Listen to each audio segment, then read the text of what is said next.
له ونشهد أن سيدنا ومولانا محمدا عبده ورسوله صلى الله تعالى على خير خلقه محمد وعلى آله وأصحابه ومن تبعهم بإحسان إلى يوم القيامة. أما بعد، قال رسول الله صلى الله عليه وسلم: إن من أحبكم إلي أحسنكم أخلاقا.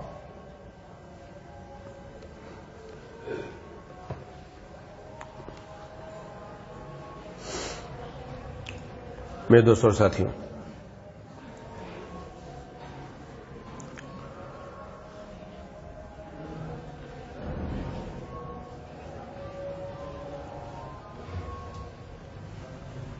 انسان کے کچھ اعمال کا تعلق انسان کے جسم کے ساتھ ہے.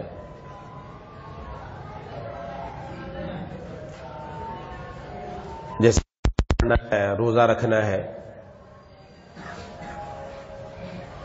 انسان کے ذمے یہ فرض ہے. اس طرح کچھ چیزوں کا تعلق انسان کے دل کے ساتھ ہے. صرف نماز روزہ کر لینا کافی نہیں، بلکہ اس دل کی اصلاح کرنا بھی ضروری ہے.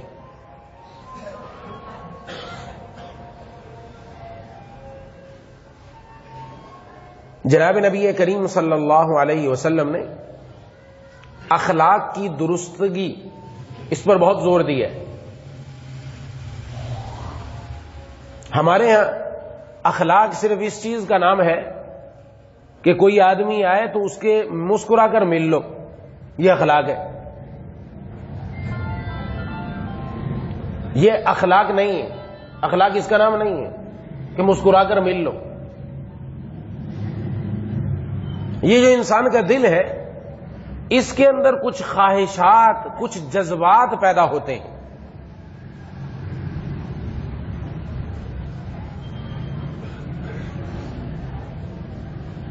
وہ خواہشات اور جذبات وہ دل کے اندر اصل ہیں. اس کو ذرا مثال سے سمجھ لیں. کہتے فلاں بندہ متواضع ہے، تواضع اختیار کی ہے. فلاں بندہ عاجزی اختیار کرتا ہے. حدیث بھی پڑھتے بھی ہیں، سنتے بھی ہیں، جس نے اللہ کے لیے عاجزی اختیار کی. اس تواضع کا تعلق انسان کے جسم کے ساتھ نہیں ہے، اس تواضع کا تعلق انسان کے دل کے ساتھ ہے. اخلاص، اللہ تبارک و تعالی کی رضا حاصل کرنے کے لیے نیک عمل کرنا، اس اخلاص کا تعلق جسم کے ساتھ نہیں ہے، دل کے ساتھ ہے. اسی دل میں ریا پیدا ہوتا ہے، دکھلاوا، نام و نمود. اسی دل میں تکبر پیدا ہوتا ہے، بڑائی، منمانی، میں، یہ اس دل کے اندر پیدا ہوتے ہیں. جب دل سے برے اخلاق نکل جائیں اور دل میں اچھے اخلاق پیدا ہو جائیں، اس کا نام ہوتا ہے اس کے اخلاق اچھے ہو گئے. یہ ہم سے مطلوب ہے. جناب نبی کریم صلی اللہ علیہ وسلم ہم سے یہ چاہ رہے ہیں کہ ان کے دل کے اخلاق اچھے ہو جائیں.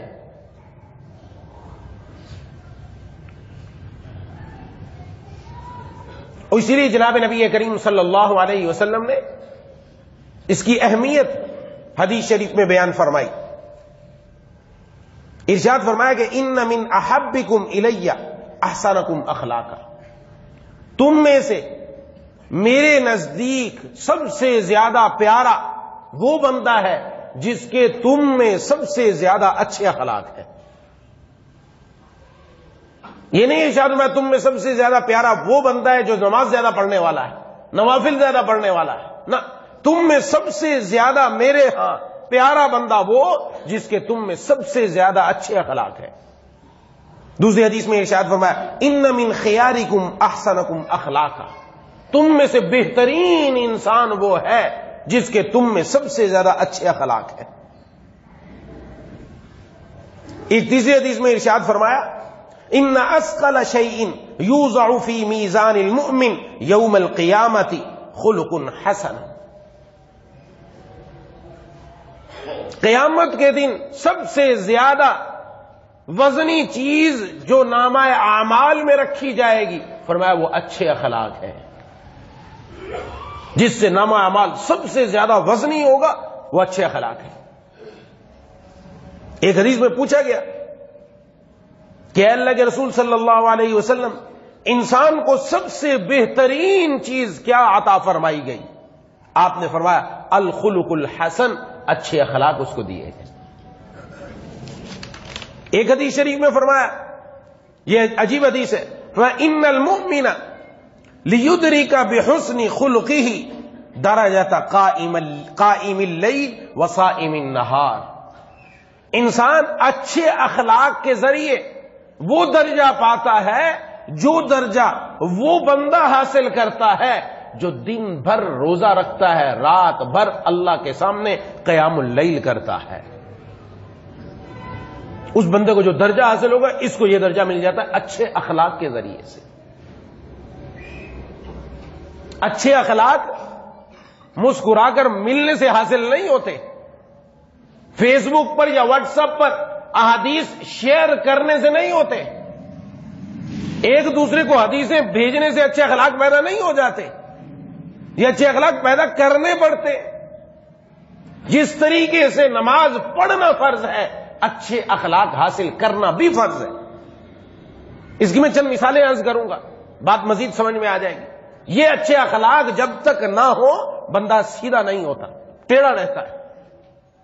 اور اس کی مثال سمجھے، ڈاکٹر کے پاس گئے، جسم پر دانے نکل رہے تھے، پھوڑے پھنسیاں نکل رہی ہیں، اور ڈاکٹر کو جا کے بتایا کہ دیکھیں جسم کے اندر پھوڑے پھنسیاں نکل رہی ہیں، کچھ اس کا علاج کرو. تو اس نے دیکھ کے مرض کو پہچان لیا. اس نے ایک دوائی پینے کے لیے دی اور ایک دوائی کریم دی لگانے کے لیے. یہ جسم پر لگاؤ گے تو جہاں جہاں وہ پھوڑے پھنسی بن رہے ہیں، زخم بن رہے ہیں، یہ ٹھیک ہو جائیں گے. لے کر آ گئے گھر میں. دوائی جب پینے لگا تو ایک چمچ جب پیا تو پتہ چلا یہ تو بہت کڑوی ہے، کہ چھوڑو اس کو پی کر کیا کرنا، ایک طرف رکھو. لگانے والا کام کرتے ہیں، لگانا شروع کر دیا. جیسے جسم پر لگاتا گیا کریم، 2 4 6 دن 8 دن کے اندر فرق محسوس ہوا، اور یہاں تک کہ جسم بالکل ٹھیک ہو گیا. اب کوئی داغ نہیں، کوئی پھنسی، کوئی پھوڑا نہیں نکل رہا. بڑا خوش ہو گیا، بھی کام بن گیا. دوائی لگانا چھوڑ دی، ٹھیک ہو گیا ہوں میں. چند دن بعد دوبارہ پھوڑے پھنسی نکلنا شروع ہو گئے. پھر ڈاکٹر کے پاس بھاگا، جی آپ نے جو دوائی دی، جب تک دوائی لگائی کام بنا، جب ختم کر دی تو کام نہیں بنا. پھر دوبارہ شروع ہو گیا. ڈاکٹر نے پوچھا وہ جو پینے والی دوا دی تھی وہ پی؟ کہ وہ تو نہیں پی. کہ تم نے تو اصل مرض کا علاج ہی نہیں کیا، خون میں خرابی تھی. وہ دوا اس لیے دی تھی اگرچہ کڑوی تھی لیکن وہ خون کی خرابی کو ٹھیک کرنے والی تھی. جب تک تمہارا خون ٹھیک نہ ہوگا، اس کی خرابی ختم نہ ہوگی، تب تک کتنی کریمیں لگاتے رہو یہ پھوڑے پھنسی بند نہیں ہوگے، بار بار نکلتے رہیں گے. اصل تمہیں اس کا علاج کرنا پڑے گا.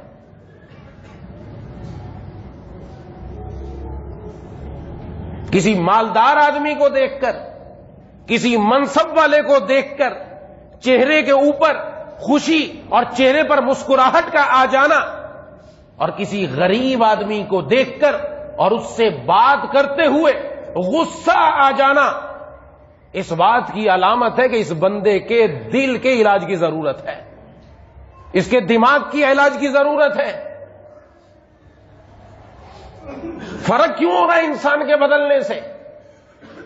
فرق اس لیے ہو رہا ہے کہ یہ صرف دنیا کے اعتبار سے دنیا کو اپنا اچھا چہرہ مالدار کو دکھانا چاہتا ہے. غریب جو اس سے کم تر درجے کا ہے دنیاوی اعتبار سے، وہاں اس کو جا کر غصہ آنا شروع ہو جاتا ہے. گھر میں جا کر بیوی بچوں پر غصہ آنا شروع ہو جاتا ہے. ماں باپ کے ساتھ بیٹھنے کو دل نہیں کرتا، وہ کوئی بات کہہ دے اچھل کر ان کے منہ سے وہ بات چھیننے لگتا ہے. یہ کیا ہے؟ یہ اچھے اخلاق نہیں ہے کہ یہ بہت اچھا، یہ بڑا ملنسار آدمی ہے. وہ گھر کے اندر تو ملنسار نہیں، گھر میں تو سب کو کھانے کے لیے پڑتا ہے. یہ اچھے اخلاق نہیں. اس لیے اندر جو دل کے اخلاق تھے وہ اچھے نہیں ہوئے. ظاہر مسکرا لیا اس سے کام نہیں بنا, اس اخلاق کو اچھا کرنا پڑے گا. اس لیے جناب نبی کریم صلی اللہ علیہ وسلم نے بڑی اہم ترتیب بتائی ہے. اب حیران رہیں گے, بڑی قیمتی بات ارشاد فرمائی احادیث کے اندر. آج المیہ یہ ہمارا کہ ہم ان چیزوں کی طرف آتے نہیں ہیں. آپ صلی اللہ علیہ وسلم نے ایک بڑی گہری ترتیب بتائی. ان سب کی اصل کیا ہے, جڑ کیا ہے؟ اس سب کی اصل اور جڑ تکبر ہے. جس بندے میں تکبر ہوگا, بڑائی ہوگی, میں کا بت ہوگا, یہ ساری خرابیاں اس کے اندر پائی جائیں گی. جس میں تواضع اور عاجزی ہوگی اس کے اندر ان میں سے کوئی خرابی نہیں ہوگی. کیوں؟ اس لیے کہ جو عاجزی اختیار کرنے والا ہے اس کا دل نرم ہوگا. یہ نرمی بڑی اہم صفت ہے جس کو بیان کیا گیا حدیث میں بھی, نرمی. اور جس بندے کو نرمی حاصل ہو گئی وہ مخلوق پر احسان کرے گا, اور جو مخلوق پر احسان کرے گا وہ اللہ کی مخلوق سے پیار کرے گا, اور جو اللہ کی مخلوق سے پیار کرے گا, حدیث میں فرمایا تم میں سب سے زیادہ میرے نزدیک وہ شخص ہے جو میری عیال سے اچھا سلوک کرنے والا ہے. جس کے اندر تکبر ہے اس کے دل نرم نہیں, دل سخت ہے. وہ کسی کی عزت کی پرواہ نہیں کرتا, اس کا دل سخت ہے. اور جس کا دل سخت ہوگا وہ ایک نمبر کا بخیل ہوگا. کیوں؟ اس لیے کہ کسی کو تکلیف میں مبتلا دیکھ کر اس کے دل میں تکلیف نہیں آئے گی, چاہے گھر میں کیوں نہ ہو. بخیل ہوگا, دل میں رحم نہیں ہوگا, بے رحم انسان ہوگا. اور جب بے رحم ہوگا وہ اللہ کی مخلوق پر احسان کیا کرے گا؟ احسان کیا کرنا اس نے؟ احسان تو کرے گا ہی نہیں, احسان کرنا جانے گا ہی نہیں. کیوں؟ اس لیے کہ بے رحم انسان ہے. اور جب بے رحم ہے, مخلوق سے پیار نہیں, تو وہ اللہ کا پیارا کہاں سے بنے گا؟ یہ بہت چیزیں جڑی ہوئی ہیں, ان کا آپس میں بڑا گہرا تعلق ہے. اس لیے ایک چیز اپنے اندر پیدا کرنے کے لیے وہ نرم دلی اپنے اندر اگر پیدا ہو گئی سب چیزیں حاصل ہو جائیں گی. اور اگر دل میں نرمی نہیں ہے, دل میں سختی ہے, تو پھر سب چیزیں ہاتھ سے نکل جائیں گی, اور یہ جتنی بیماریاں ہیں, برے اخلاق ہیں, وہ ہمارے اندر آ جائیں گے. جتنے برے اخلاق ہیں. اس لیے جناب نبی کریم صلی اللہ علیہ وسلم نے اخلاق اچھے کرنے کے لیے دعا بھی سکھلائی ہے. دعا بھی سکھلائی ہے. ارشاد فرمایا کہ اللہ تبارک و تعالیٰ سے دعا کیا کرو. ہم آئینہ دیکھ کر جو مسنون دعا پڑھی جاتی ہے, اللہم حسنت خلقی فحسن خلقی, یا اللہم احسنت خلقی, دونوں طرح الفاظ آئے ہیں, فاحسن خلقی. اے اللہ, جس طرح شیشہ دیکھا, آئینہ دیکھا, اپنا چہرہ اچھا لگا, اپنا جسم اچھا لگا, اے اللہ تو نے میری صورت اچھی بنائی ہے, میرے اخلاق بھی اچھے بنا دیجیے. آپ صلی اللہ علیہ وسلم نے کس موقع پر یاد کروایا؟ اور یہ آپ صلی اللہ علیہ وسلم تہجد کے وقت اللہ تبارک و تعالیٰ سے دعا کر رہے ہیں, اے اللہ آپ میرے اخلاق اچھے فرما دیجئے, اور آپ کے علاوہ کوئی اچھے اخلاق بنانے والا نہیں ہے. مجھے برے اخلاق سے بچا دیجئے, آپ کے علاوہ مجھے برے اخلاق سے بچانے والا کوئی نہیں ہے. دعا فرما رہے ہیں. کون؟ جو اخلاق کا نمونہ ہے. نمونہ آپ صلی اللہ علیہ وسلم کی ذات اقدس نمونہ ہے ہمارے لیے, وہ دعا کر رہے ہیں, ہمیں دعا کی ضرورت نہیں ہے. ابھی تھوڑی سی آگے بات چلاتا ہوں. رحم دلی, صرف رحم دلی انسانوں پر نہیں, جانوروں پر بھی کرنے کا حکم دیا ہے. جانوروں پر بھی کرنے کا حکم دیا ہے, اور جانوروں پر رحم دلی کرنے سے بندے کو فرمایا جنت میں چلا جا. جانور کے ساتھ بے رحمی کرنے پر فرمایا جہنم کے اندر چلے جاؤ. حدیث شریف کا واقعہ مشہور ہے, بہت سارے لوگوں نے سنا ہوا. ایک انسان چلا جا رہا تھا, راستے میں مسافر تھا, پیاس لگی, کنویں تلاش کیا, کنواں ملا, وہاں جا کر اس نے پانی پیا, لیکن اس کنویں کے اوپر کوئی ڈول نہیں تھا. اگر آپ نے دیکھے ہوں پرانے کنویں تو اس کے اندر آپ نے دیکھا ہوگا نیچے اترنے کے لیے سیڑھی بنائی ہوتی ہے, لوہے لگا لگا کر, یا اگر کوئی اور جگہ ہوگی تو وہاں لکڑی لگا لگا کر نیچے کی طرف اترنے کا زینہ بنایا ہوتا ہے. تو نیچے اترا, اتر کر پانی پیا. جب اوپر چڑھا تو کیا دیکھتا ہے, ایک کتا وہاں کنویں کے کنارے کھڑا ہوا, ہانپ رہا ہے, اور اپنی زبان باہر نکال کر وہ گیلی مٹی کو چاٹ کر اپنی پیاس بجھانے کی کوشش کر رہا ہے. اس نے جب اس کو دیکھا تو دل میں آیا کہ اس کو بھی پیاس سے وہی تکلیف پہنچی ہے جو مجھے ملی تھی. اب ایک طرف اپنے گھر جانا ہے, اب کون یہاں انسان کی بات نہیں ہو رہی، جانور اور وہ بھی کتا، تو ایک طرف گھر جانا ہے اور ایک طرف دل میں خیال آیا اس کو بھی تکلیف ہے، یہ تو پانی نہیں پی سکتا، اس کا انتظام کروں، آپس میں دل کے اندر آپس میں لڑائی اور جھگڑا ہوتا ہے اس بات کا، آخر غالب آیا کہ نہیں میں اس کے ساتھ نرمی کروں، دوبارہ نیچے اترا، پانی نکالنے کی کوئی چیز نہیں تھی، اپنا موزہ اتارا، موزہ اتار کر اس میں پانی بھرا، اس کو اپنے منہ سے پکڑا، پکڑ کر باہر نکلا، باہر آ کر اس کتے کو پلایا۔ اللہ تبارک و تعالیٰ نے اس بندے کے اس عمل کی اتنی قدردانی فرمائی کہ اس کو جنت میں داخل فرما دیا۔ سوال یہ ہے جانور کو پانی پلانے والا جنت میں چلا جائے، انسان کو پانی پلانے والا کہاں جائے گا؟ آج انسانیت سسک رہی ہے، باہر کی بات نہیں گھر کی بات ہو رہی ہے، انسانیت سسک رہی ہے، ہمارے گھروں میں دم توڑ رہے ہیں، ہمیں پتہ ہے اس گھر کے اندر فاقہ ہو رہا ہے لیکن کوئی دینے کے لیے تیار نہیں ہے، باہر کی بات نہیں ہے، باہر جا کر ہوٹلنگ ہو رہی ہے، روز باہر جا کر دوستوں کے ساتھ بیٹھ کر پیزے کھائے جا رہے ہیں، فاسٹ فوڈ کھائی جا رہی ہے، آئٹم کھائے جا رہے ہیں، گھر میں پتہ نہیں کہ ماں باپ کو کون سا لقمہ ملا کھانے کو،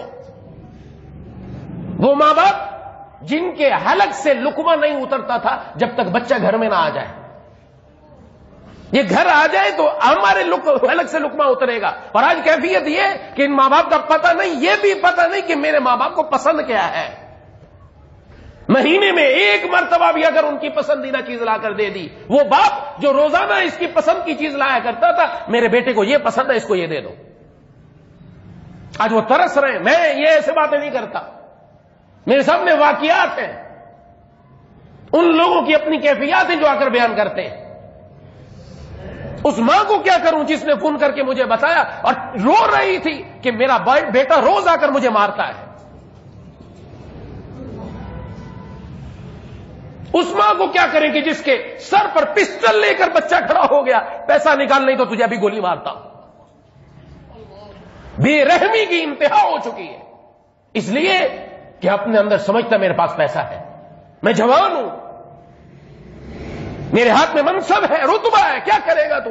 ایک دن وہ آئے گا اللہ اس سے بڑا اس پر ایسا بندہ مسلط کریں گے، یہ دنیا کے اندر پکارے گا لیکن کوئی اس کی پکار سننے والا نہیں ہوگا۔ ایک خاتون نے لکھا کہ میری شادی ہوئی، شادی کی پہلی رات میرا شوہر بہت ہی زبردست قسم کا کھانا لے کر آیا، جب لا کر رکھا تو میں نے کہا اپنی اماں کو بلا لو، کہا چھوڑو تم ماں کو، ہم دونوں مل کر کھاتے ہیں، کہا ماں کو بلا لو، ماں زندہ تھی، کہا چھوڑ دو ماں کو، جب اس نے کئی مرتبہ اصرار کیا، اس نے کہا ماں کو ضرورت ہے نہیں، کہا طلاق دے دے ابھی، مجھے ابھی طلاق دے دے، زور زبری کی، اسی وقت طلاق لے کر واپس ہو گئی، اسی وقت واپس ہو گئی اور جا کر کسی اور انسان سے شادی کی۔ کچھ عرصے کے بعد حج کے لیے گئی، اس کے بیٹے جوان جو ماں کو زمین پر پاؤں نخرے نہیں دیتے، ماں کی ایسی فرما بردار اولاد کہ ماں کو انہوں نے ملکہ بنا رکھا ہے، ماں کی تکلیف نہیں آنے دیتے۔ وہی شوہر جو پہلے والا تھا وہ وہاں نظر آیا، بھیک مانگتا ہوا، کہ تیری کیا کیفیت ہوئی؟ کہ آج میری اولاد مجھے پوچھنے والی نہیں ہے، کہ میں نے طلاق اسی لیے لی تھی کہ تیرے دل میں جب ماں کی قدر نہیں تو جو اولاد پیدا ہوگی وہ بھی قدر کرنے والی نہیں ہوگی، اس لیے میں تجھ سے طلاق لے کر چلی گئی، اور ایسے انسان سے نکاح کیا جو اپنے ماں باپ کی قدر کرنے والا تھا۔ آج میری اولاد کو دیکھو کہ انہوں نے مجھے ملکہ بنا رکھا ہے، میری اوپر تکلیف نہیں آنے دیتی۔ اور آج حالات گھر میں، اس لیے میں نے انسانیت سسک کیا رہی ہے، گھر سسک رہا ہے، ماں باپ سسک رہے ہیں، بیوی بچے سسک رہے ہیں، باہر کے جتنے کام ہیں وہ سارے ہو جائیں گے، دنیا کے ساتھ بیٹھ کر مسکراتا ہے، دکان پر بیٹھ کر غیر عورتوں کے ساتھ مسکرا کر بات کرتا ہے، گھر میں ماں باپ کے ساتھ مسکرا کر بات کرنے کا موقع نہیں ہے اس کو، یہ بیوی بچوں سے مسکرا کر نہیں ملے گا، وہاں آ کر یہ شیر بن جاتا ہے، اپنے چہرے پر 12 بجا دیتا ہے کہ اب ان کے ساتھ اس نے مسکرا کر بات نہیں کرنی، اب اس کی اپنی زندگی ہے، اور یہ سمجھتا ہے میں اتنے اچھے اخلاق والا، میں تو صف اول کا نمازی، میری تو شلوار ٹخنے سے اوپر، میرے سر کے اوپر تو ٹوپی ہے، میں نمازیں پڑھتا ہوں، تہجد پڑھتا ہوں، لیکن یاد رکھے کل قیامت والے دن اسی کا گریبان پکڑا جائے گا، اس کی یہ نمازیں اس کو بچا نہ سکے۔ یہ میں نہیں، جناب نبی کریم صلی اللہ علیہ وسلم نے حدیث میں فرما دیا. ابھی پڑوسیوں کے بارے میں بتایا، ایک عورت کے بارے میں بتایا کہ عورت نمازیں پڑھتی، نفلی نمازیں، نفلی روزے رکھتی، سب کچھ کرتی ہے، لیکن پڑوسیوں کو تکلیف پہنچاتی ہے. فرمایا یہ عورت جہنمی ہے. یہ جناب نبی کریم صلی اللہ علیہ وسلم کی زبان نبوت سے نکلا ہوا جملہ، جہنمی ہے. کدھر گئی اس کی نمازیں، نفلی روزے کدھر گئے؟ اور یہ ابھی رشتہ داروں کے بارے میں بات ہو رہی ہے، پڑوسیوں کے بارے میں. ایک عورت کے بارے میں بتایا زیادہ نفلی نماز، نفلی روزے نہیں کرتی، فرض واجبات پورے ہیں، لیکن زبان کی بڑی میٹھی ہے، کسی کو تکلیف نہیں دیتی، پڑوسی اس سے خوش ہے. فرمایا یہ عورت جنتی ہے. مدار کس پر ہے؟ آج میٹھی زبان ہمارے پاس نہیں رہی. آج گھروں کے اندر اختلافات اور جھگڑوں کی بنیاد یہ زبان ہے. یہ اخلاق اچھے نہیں ہے نا، اخلاق اچھے نہیں ہیں. 2 دن کے اندر، 1 لمحے کے اندر ہم بدل کر ایسے بیٹھتے ہیں کہ پتہ ہی نہیں چلتا یہ انسان ہے یا یہ کیا بن چکا ہے. 1 لمحے کے اندر بدل جاتا ہے انسان. کیوں؟ اس لیے کہ اپنا اندر ابھی تک وہ چیز نہیں پیدا ہوئی. اگر نرمی پیدا ہو، نرمی آ جائے تو پھر دیکھیں کہ کیا کرتا ہے. جناب نبی کریم صلی اللہ علیہ وسلم جیسی عظیم الشان ہستی نے اپنی بیویوں کے ناز و نخرے برداشت کیے، نہیں اٹھائے ناز و نخرے. آپ کی اپنی کیفیت کیا؟ شاید پچھلی مرتبہ بھی عرض کر چکا کہ جمعہ کے لیے بیٹھے ہوئے ہیں، خطبہ دے رہے ہیں، اور آپ کے نواسے آ رہے، آپ اتر کر جا کر اپنے نواسوں کو اٹھا کر لا رہے ہیں. بچوں کے ساتھ پیار ہو رہا ہے کہ نہیں ہو رہا؟ آج پیار کرنا جانتا نہیں.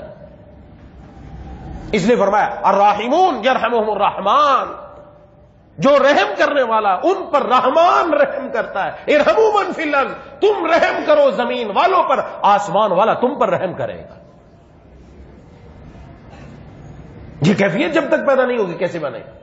ایک عورت کے بارے میں فرمایا اس کو صرف اس وجہ سے جہنم میں ڈال دیا گیا، اس نے ایک بلی گھر میں رکھی تھی باندھ کر، نہ خود کھانا دیا، نہ فرمایا اس کو چھوڑا کہ جا کر زمین کے کیڑے مکوڑے کھا کر وہ اپنا پیٹ بھر لیتی. اس کی وجہ سے اللہ نے اس کو جہنم میں داخل کر دیا.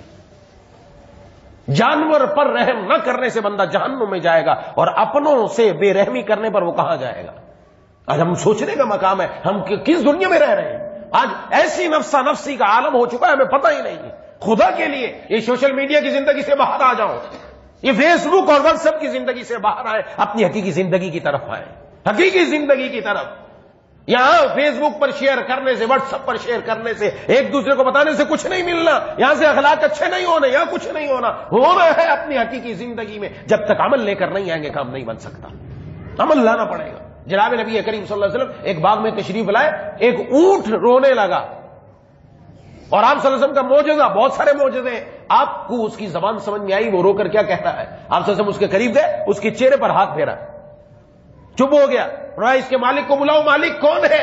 یہ اونٹ شکایت کر رہا ہے کہ میرا مالک مجھے کھانا پورا نہیں دیتا اور میرے اوپر سامان زیادہ لاتا ہے.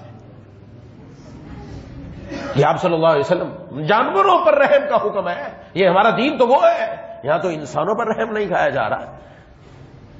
کیوں؟ اس لیے کہ جب اندر میں آ جائے نا، میں وہ انسان کو برباد کر کے رکھ دیتی ہے. اور آج یہ حالت ہے کہ ان لوگوں نے میرے ساتھ یہ کیا نا، اب دیکھو میں ان کے ساتھ کیا کرتا ہوں، اب دیکھو. اور جناب نبی کریم صلی اللہ علیہ وسلم نے ارشاد فرمایا لا تکونوا امعاتا، ایک دوسرے کے دیکھا دیکھی عمل مت کرو. یہ مت کہو کہ وہ صلہ رحمی کرے گا، وہ نرمی کرے گا تو میں بھی صلہ رحمی کروں گا، اور اگر وہ ظلم کرے گا تو میں ظلم کروں گا. فرمایا نہیں، تم اپنے آپ کو اس پر لازم پکڑ لو کہ تم نے ہر حال میں صلہ رحمی کرنی ہے. یہ کون کرے گا؟ جس کے دل میں نرمی ہوگی. جس کے دل میں سختی ہوگی نا، اس کو کسی کے خیال نہیں آئے گا. نرمی والا اپنے آپ کو جھکا دیتا ہے، اسی کا نام تواضع ہے، یہی عاجزی ہے، اسی کا نام تواضع ہے. اپنا احقر، حقیر، فقیر، بندہ ناچیز، الفاظ سے بندے کے اندر تواضع نہیں آتی. عمل بتاتا ہے کہ جہاں معاملہ آیا ایسا کہ جہاں لڑائی اور فساد کا خدشہ ہے، اس نے اپنے آپ کو نیچے گرا دیا. غلطی میری ہے، میری غلطی نہ ہونے کے باوجود میں نے معافی مانگی کہ مجھے معاف کر دو تاکہ مسئلہ حل ہو جائے، مسئلہ حل ہو جائے. جناب نبی کریم صلی اللہ علیہ وسلم نے ارشاد فرمایا جو 2 بندے آپس میں جھگڑ رہے تھے اور ایک حق پر تھا، حق پر ہوتے ہوئے بھی پیچھے ہٹ گیا، فرمایا جنت کے بیچوں بیچ اس کو میں محل دلوانے کی ضمانت دیتا ہوں. یہ کون آدمی کرے گا؟ جس کے دل میں نرمی ہوگی، جس کے اندر تواضع ہوگی. یہ میں نے عرض کیا بہت ملی جلی چیزیں ایک دوسرے دور نہیں ہے، اس لیے نرمی پیدا کرنی. ایک شخص حاضر ہوا جناب نبی کریم صلی اللہ علیہ وسلم کی خدمت میں، اے اللہ کے رسول صلی اللہ علیہ وسلم، میرے دل میں تو سختی ہے، میرے دل میں تو سختی ہے، نرمی کیسے آئے؟ ہمارے ذہن میں بھی آتا ہے نرمی کیسے پیدا ہو. ارشاد ہوا انصح رأس الیتیم، یتیم کے سر پر ہاتھ پھیرا کرو اور مسکینوں کو کھانا کھلایا کرو. یتیم کے سر پہ ہاتھ پھیرنے کا مطلب یہ نہیں یتیم کے سر پہ ہاتھ پھیرتے ہوئے اس کے مال پر بھی ہاتھ پھیر لیا جائے. آج مال پر بھی ہاتھ پھیر کے صاف کر لیا جاتا ہے، چلو آنے دو. نہیں نا، یہ مال پر ہاتھ پھیر کر ادھر لے آیا تو سمجھو اپنے پیٹ میں جہنم کی آگ بھر رہا ہے. سر پر ہاتھ پھیرنے کا مقصد کیا ہے؟ یہ لفظ محاورہ ہے، محاورے کے طور پر بولا جاتا ہے کہ سر پہ ہاتھ پھیرنے کا مطلب ہوتا ہے اس کو پیار کرو، اس کو اپنے قریب رکھو، قریب رکھ کر دل نہ چاہے تو بھی اس کے سر پر ہاتھ پھیر کر اس کی کفالت کرو، اس کی اخراجات کو پورا کرو. اللہ اس کی بدولت تمہارے دل میں نرمی پیدا فرما دیں گے. یہ ایک نفسیاتی طریقہ کار ہے کہ جب کسی انسان کے اندر کوئی خاص کیفیت پیدا نہ ہو رہی ہو تو اس کیفیت کا جو نتیجہ نکلتا ہے اس نتیجے پر عمل کر لے. کسی کے سر پہ ہاتھ پھیرنا یہ نرم دلی، محبت اور پیار کی علامت ہوتی ہے. پیار پیدا نہیں ہو رہا اس پر عمل کرنا شروع کر دو. جو نتیجہ ہے عمل کرتے کرتے اللہ تعالیٰ دل میں اصل چیز پیدا فرما دیں گے. تو یہ تو یتیم کے بارے میں، اپنے گھر والوں کے بارے میں نہیں آئے گا کیا؟ اپنے گھر والوں کے ساتھ کیا معاملہ رکھنا ہے، اپنے بیوی بچوں کے ساتھ کیا معاملہ رکھنا ہے. یہاں تک ہے بیوی بچوں کو دینے کے لیے تیار نہیں ہے، بخیل ہے. باہر خرچ ہو رہا ہے، عیاشیاں ہیں، شاہی خرچ ہے باہر دو، دوستوں پر فراوانی ہے. فراوانی نہیں ہے تو بیوی بچوں پر نہیں ہے، ماں باپ پر نہیں ہے. عجیب بات ہے. حالانکہ سب سے بہترین صدقہ حدیث شریف کے مفہوم کے مطابق وہ ہے جو بندہ پیسہ اپنے گھر والوں پر خرچ کرتا ہے. باہر والوں کا نمبر بعد میں، اپنے گھر والوں پر جو خرچ کرتا ہے اس کا سب سے افضل صدقہ ہے، بشرطے کہ یہ سمجھ کر خرچ کرے، اپنے ذمے بوجھ نہ سمجھے کہ بوجھ سمجھ کر خرچ کرے. یہ تو پہلا حق ان کا ہے، ان کی ذمہ داری ہے. تو جناب نبی کریم صلی اللہ علیہ وسلم نے تو یہاں تک فرمایا کہ اپنے اندر یہ صفات پیدا کرو. اب اللہ سے مانگا جائے، اللہ تبارک و تعالیٰ سے عرض کیا جائے کہ اللہ میرے دل میں نرمی پیدا نہیں ہو رہی، نرمی پیدا فرما دیجیے. اور اس کے لیے یتیم کے سر پر ہاتھ پھیرو، کھانا کھلاؤ لوگوں کو. یہ عمل کرنے سے مساکین کو کھانا کھلاؤ اپنی وسعت کے مطابق.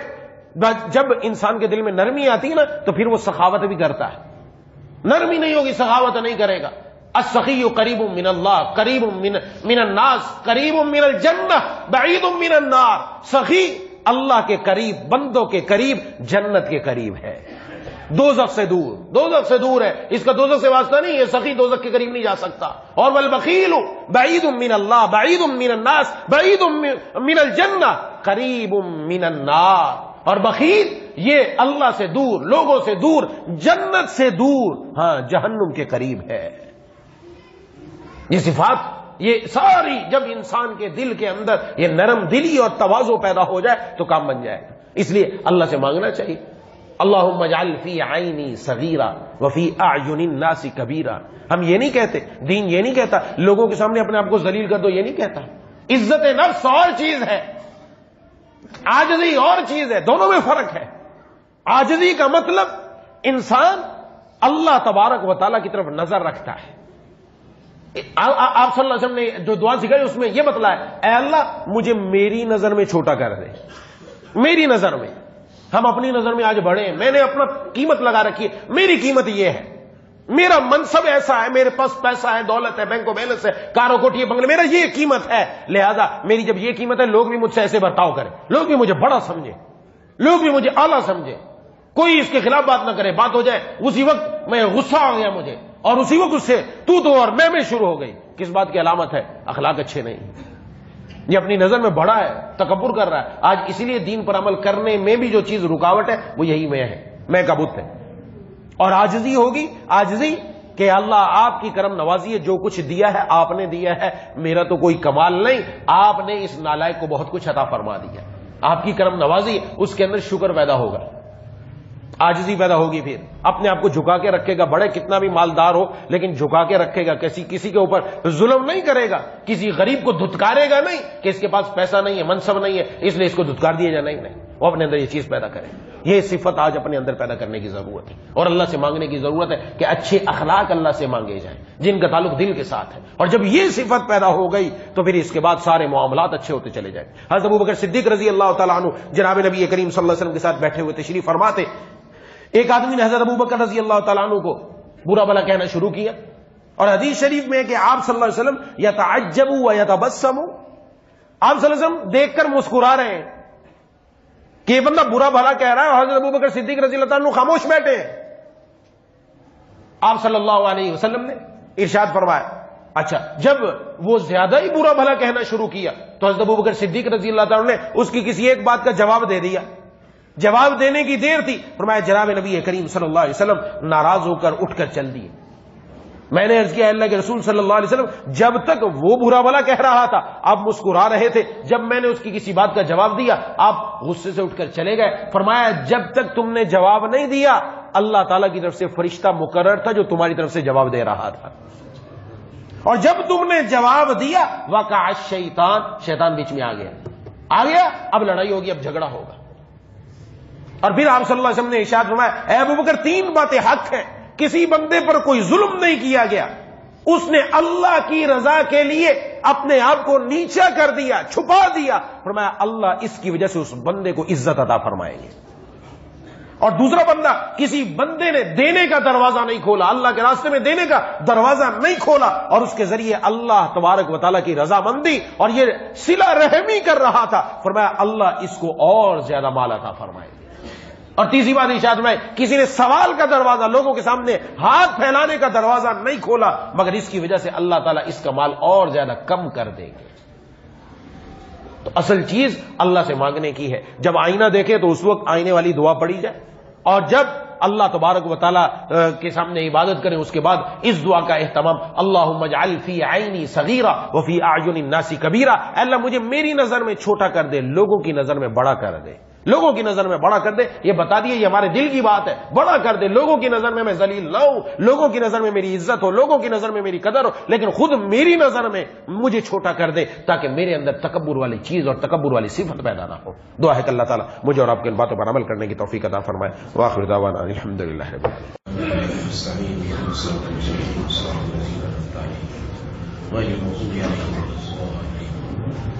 اللهم صل على سيدنا ومولانا محمد وعلى آل سيدنا ومولانا محمد وآله وسلم. ربنا اغفر لنا ذنوبنا وكفر عنا سيئاتنا وتوفنا مع الأبرار. ربنا لا تزغ قلوبنا بعد إذ هديتنا وهب لنا من لدنك رحمة إنك أنت الوهاب. اللهم احفظنا من كل بلاء الدنيا وعذاب الآخرة. اللهم ارحمنا بترك المعاصي ولا تشغلنا بمعصيتك. اللهم أعنا على ذكرك وشكرك وحسن عبادتك. اللهم زدنا ولا تنقصنا، وأكرمنا ولا تهنا، وأعطنا ولا تحرمنا، وآثرنا ولا تؤثر علينا، وارضنا وارض عنا. مولا کریم الہ العالمین ارحم الراحمین، ہم سب کی حاضری کو اپنی بارگاہ میں قبول مقبول فرما. مولا کریم جس طرح آج آپ نے اپنے گھر پر آنے کی توفیق عطا فرمائی، روزانہ 5 وقت اسی طرح اپنے در پر آنے کی توفیق عطا فرمائی. اے الہ العالمین مرتے دم تک ہم سب کو دین پر چلنے کی توفیق عطا فرمائی. اے الہ العالمین اے ارحم الراحمین یا ذا الجلال والاکرام، یا اللہ جس طرح آپ نے ہماری صورت اچھی بنائی ہے، یا اللہ ہمارے اخلاق بھی اچھے بنا دیجیے. مولا کریم اے الہ العالمین اے ارحم الراحمین اپنے محبوب صلی اللہ علیہ وسلم کے نقش قدم پر چلنے کی توفیق عطا فرما. اے الہ العالمین حلال کما کر حلال کھانے کی توفیق عطا فرما. لقمہ حرام سے ہم سب کی حفاظت فرما. یا اللہ ہم سب کے دلوں میں نرمی پیدا فرما. اپنی استطاعت کے مطابق اپنے راستے میں خرچ کرنے کی توفیق عطا فرما. بخل سے ہم سب کی حفاظت فرما. ریا سے ہم سب کی حفاظت فرما. یا اللہ نفاق سے ہم سب کی حفاظت فرما. ہمارے دل میں سب سے زیادہ اپنی محبت عطا فرما دیجیے. مولا کریم اے الہ العالمین اے ارحم الراحمین ہم میں سے جو بیمار ہیں، گھروں میں جو بیمار ہیں، دوستوں احباب میں جو بیمار ہیں، جنہوں نے بیماروں کے لیے دعا کے لیے کہا ہے، کہنا چاہتے ہیں نہیں کہہ سکے، یا امید رکھتے ہیں یا پیغام پہنچایا نہ پہنچ سکا، سب کو شفائے کاملہ عاجلہ مستمرہ عطا فرما. میرے والد صاحب کافی علی نے ان کے لیے بھی دعا فرمائے، اللہ تبارک و تعالیٰ ان کو پہلے سے بڑھ کر مکمل صحت قوت عطا فرمائے. مولا کریم اے الہ العالمین اے ارحم الراحمین یا ذا الجلال والاکرام ہمارے گھروں میں اختلافات اور جھگڑے ان سب کو ختم فرما کر اتفاق، اتحاد، محبتیں پیدا فرما. یا اللہ جو شوہر ظالم ہیں ان کے دلوں میں نرمی پیدا فرما. جو بیویاں نافرمان ہیں ان کے یا اللہ اپنے شوہروں کا فرما بردار بنا. یا اللہ ہمیں اپنے والدین کی آنکھوں کی ٹھنڈک بنا. یا اللہ ہم میں سے جن کے والدین دنیا سے رخصت ہو چکے ان کی قبروں کو نور سے منور فرما. یا اللہ ان کو اپنی اولاد سے وہاں راضی فرما دیجیے. مولا کریم الہ العالمین ہماری اولاد کو ہماری آنکھوں کی ٹھنڈک بنا. یا اللہ ہماری اولاد کی ہمیں صحیح نہج پر تربیت کرنے کی توفیق عطا فرما. مولا کریم الہ العالمین اے ارحم الراحمین دنیا میں کسی کا محتاج نہ بنا. یا اللہ پوری امت مسلمہ کو معاشی اعتبار سے خوب مضبوط فرما. مولا کریم الہ العالمین ہر قسم کی تکلیف دکھ درد سے محفوظ فرما. یا اللہ پوری دنیا اس وقت پریشان حال ہے خصوصاً امت مسلمہ. یا اللہ تمام وباؤں سے تمام بلاؤں سے تمام مشکلات سے تمام پریشانیوں سے ہم سب کی اور پوری امت کی حفاظت فرما. ہم سب کو پوری امت کو یا اللہ رزق میں خوب برکت عطا فرما. ہم سب کی اور پوری امت کو یا اللہ خوب خوشحالی عطا فرما. ہم سب کو پوری امت کو دشمنوں کے تمام قید اور مکر سے محفوظ فرما. مولا کریم اسلام کا بول بالا فرما. مولا کریم الہ العالمین یا ذی الجلال والاکرام ہماری نوجوان نسلوں کی حفاظت فرما. یا اللہ ہماری قیامت تک آنے والی نسلوں کی ایمان کی حفاظت فرما. ہمارے ایمان کی حفاظت فرما. اے الہ العالمین اے ارحم الراحمین یا ذی الجلال والاکرام یا مالک الملک جو والدین اپنی اولاد سے پریشان ہیں اولاد ان کی نافرمان ہے یا اللہ ان کی اولاد کو ان کا فرما بردار بنا. ان کی اولاد کو ان کی آنکھوں کی ٹھنڈک بنا.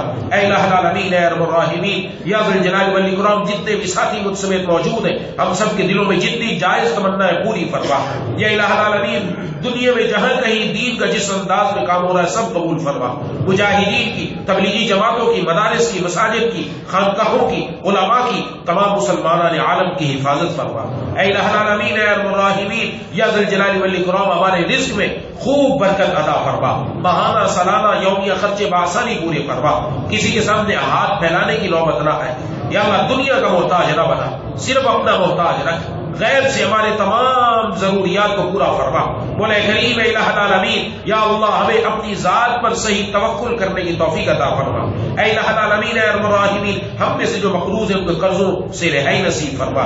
یا الہ العالمین یہ جو بے روزگار ہیں ان کو حلال برکت والا روزگار عطا فرما. جن کو حلال روزگار میسر ہے ان کی روزی میں خوب برکت عطا فرما.